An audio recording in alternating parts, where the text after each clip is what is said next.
Hello guys, yan po yung tawag dito, yan ang durian. Kaya guys, try ko pong magbukas ng durian kung marunong ba akong magbukas ng durian kasi hindi po ako marunong magbukas ng durian. Marunong lang po ako kumain guys, no? Ayan, pinaikot-ikot ang kutsilyo kasi hindi ko alam paano yan mabuksan. Ayan, kasi matinik yun guys, ang durian. Matinik.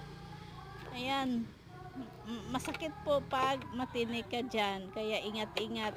Ingat-ingatan po natin na matinik tayo dyan. Masakit po yan pag matinik ka dyan guys, no? Ayan, nakabukas na din sa wakas.